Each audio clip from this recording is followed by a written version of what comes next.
Alright, so back in the car, I was home, dropped Sue off, hung out with Minnie, and rested a little bit. Now I've got 3 more clients for the rest of the day. It's Sunday, but weekends can get busy because a lot of people are actually more flexible with their schedule on weekends. So as long as I'll take like next weekend I'm off, I'm going to Colorado. But I'll schedule that or take some weekends for myself. But me, it's like basically I'll just set aside 4 to 6 days a week to see clients. I'll usually see, I'd say on average 3 to 4 clients a day. Sometimes I'll do 5. It tallies up to about 20, 25 a week on average, individual clients, plus I do my groups.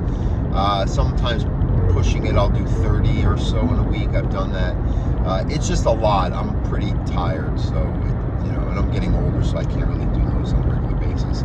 But if duty calls, I will, be on the case. So anyway, that's what I'm doing. Representing Alaska.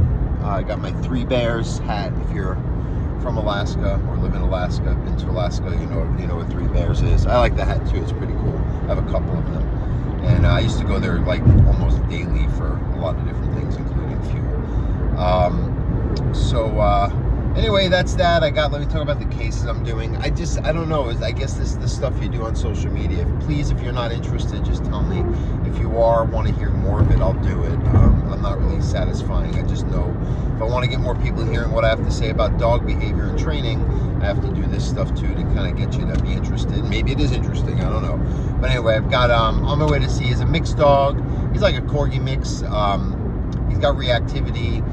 We've been working on things, doing better in some areas. Other areas we have to kind of emphasize. One is like a regular park they go to. We're going to meet because she said that the owner that they struggle with him there more than like we were at a park last time, and he did pretty good. Then after I've got a puppy. I think the puppy now is almost 4 months. So we talked about next week. They're getting their last round of shots. Then we can have them come to classes and do some other things.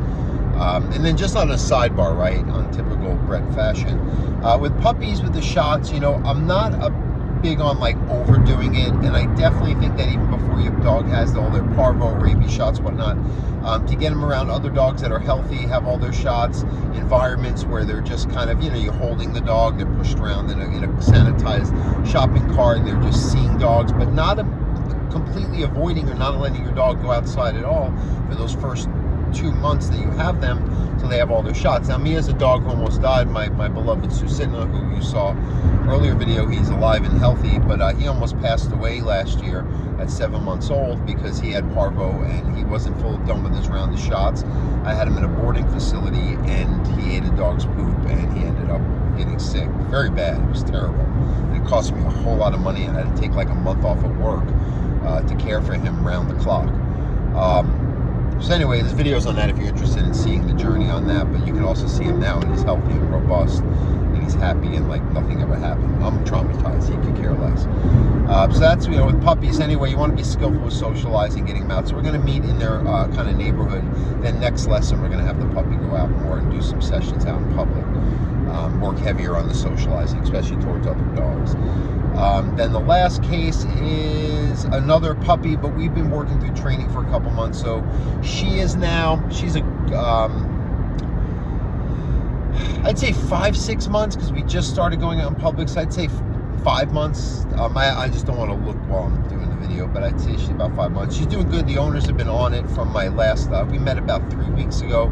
What I do is once I kind of jumpstart clients and I think they're on track, some people, they need a little more of it at the beginning than others, or for a longer period, but more regularly. I'll meet clients even as much as twice a week. I'm always available for phone calls, texting, send me videos to take a look at, a Zoom call if they want to do a session that way, if scheduling, or they're not near me, whatever, just to kind of get them rolling, get them in the headspace, something that comes naturally for me, that I know if they have a dog or puppy that needs very specific real-world training, they're fixing problem behaviors, they're going to need a little bit more than just, kind of like do this. I guess what I'm trying to say is they have to have a full conception of this, conceptualization. They have to be practicing consistently, and that takes at least a couple lessons. So if they want to jumpstart, they can do a couple lessons a week, and then again, they can supplement it with access to me, group classes, all those things that I provide. They're no cost. They're just any client who works for me has access to those. I like what I do, and I guess what I just explained earlier, I do see a lot of clients, but that's all my life is my dogs and my clients' dogs. I'm in service to this, so it's fine as long as you're doing the work. If you're not doing the work, I'm going to be like, come on, how many times I have to tell you? You got to be consistent, right? But what was my point?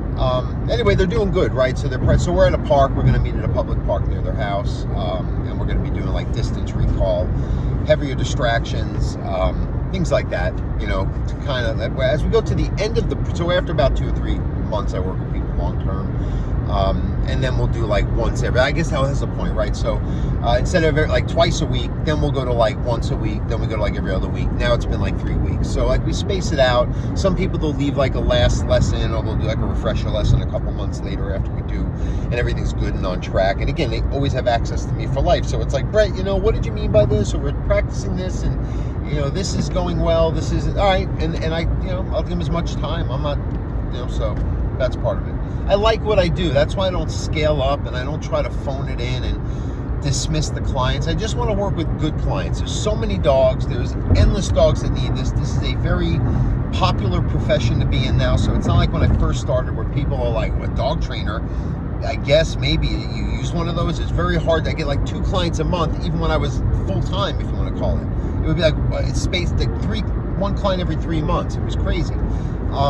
So that's, but I want to work with people that are going to do the work. It's not about me, but it is exhausting to say the same thing over and over, and I feel like I'm coming in, and then the worst part that I feel awful and I will refuse to is I don't want to stress a dog. I don't want to make a dog do something that is not being expected by their owners, like focusing, listening. It could, first it's going to be stressful if a dog's not used to listening, and we can build on that. But if it's like, well, every week I show up and the owner's been following around, running up to everything, breaking command, not holding command, released without eye contact, not segueing with another, all these things that are rules that I use in my calm system of training that works for my clients when they apply it consistently. Most do, but the ones who don't, I want to make it clear. I'm going to work with them. I know it's not always easy for someone, but once we're like, all right, come on, it's been a month, it's been 2 months, I said the same thing over and over, I give you these videos like this, you can listen to me reiterate all this stuff, video shows, podcasts, all that, and you still don't do it, there's a point where, let me adjust my hat, there's a point where what am I going to do? And I try, if it's a client who's going to argue with me or try to tell me how they want to, I won't even work with them from the start. Or if I see it, I've had people a couple times that refund their money, or we did a lesson or 2 and it just wasn't working, and they were, instead of like wanting to learn. I've had clients that are like what I just described, where they're a little hard to get it, or they want to love their dog, but they mean so well. They want to learn. They're trying their best. Like genuinely, not like I tried my best, but they're not. They're not really making it. No, this is like literally, they're so engaged. They're trying. They exercise their dogs. They're doing like